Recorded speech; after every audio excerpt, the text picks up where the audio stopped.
የገለጠልን እግዚአብሔር ነው። የሚገለጡልን ቅዱሳን መላእክት ናቸው፣ ቅዱሳን ናቸው። የእግዚአብሔር ጥበቡ ምስጢራቱ ይገለጠልናል ማለት ነው። በመጽሐፍ ቅዱስ እንዲሁ በሐዋርያት ሥራ ምዕራፍ 7 ከቁጥር 56 ላይ ማን እናገኛለን? ቅዱስ እስጢፋኖስ እናገኛለን። ቅዱስ እስጢፋኖስ ጌታችን መድኃኒታችን ኢየሱስ ክርስቶስን በክፋት በምቀኝነት አሳልፈው የሰጡትን ሰዎችን እያስተማረ እያለ ጸሐፍት ፈሪሳውያን ወደ ኋላ አልተመለሱ። እናንተ ክፉዎች አባቶቻችሁ ነቢያትን ገደሉ፣ የነቢያትን ልጆች አሳደዱ፣ እናንተ ከዚህ ስራ አትመለሱም እያለ ሲገስጻቸው መውገር ነው የጀመሩ። ሲወግሩት ግን ምንድን ነው ያለው?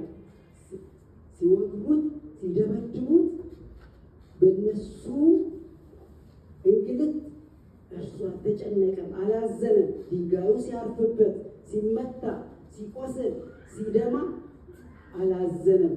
ጌታ ሆይ ልብ ስጣቸው፣ ይቅር በላቸው እያለ ጌታችን መድኃኒታችን ኢየሱስ ክርስቶስ ተገለጠለት።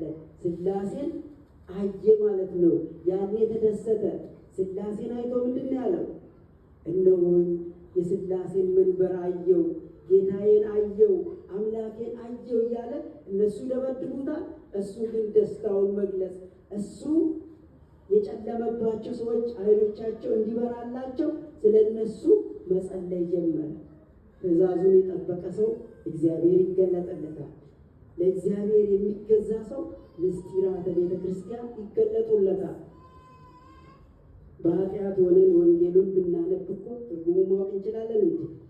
ማወቅ አንችልም። እዚህ ጋር ቅዱሳኑ አባቶቻችን ሲያስተምሩን፣ ሊቃውንተ ቤተ ክርስቲያን ሲያስተምሩን፣ ምስጢራቱን እየገለጡ ሲያስተምሩን፣ እኛ ትእዛዙን የማንጠብቅ ከሆነ አይገለጠልንም። ትእዛዙን ከጠበቅን ግን የምንማረው ይገለጠልናል። እንዲሁ ቅዱሳን ይገለጡልናል። እስቲ ከኛ ለስንቶቻችን እመቤታችን ተገለጠችልን? ራሳችንን እንመርምር። ለስንቶቻችንስ ቅዱሳን መላእክት ተገለጡልን? እዚህ መሀል ላለ ነው። ለስንቶቻችን ጌታችን መድኃኒታችን ኢየሱስ ክርስቶስ ተገለጠልን?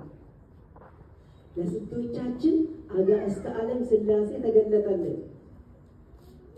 እስቲ ራሳችሁን መርምሩ። እዚህ እኛ መካከል የተገለጠላችሁ ትኖራላችሁ።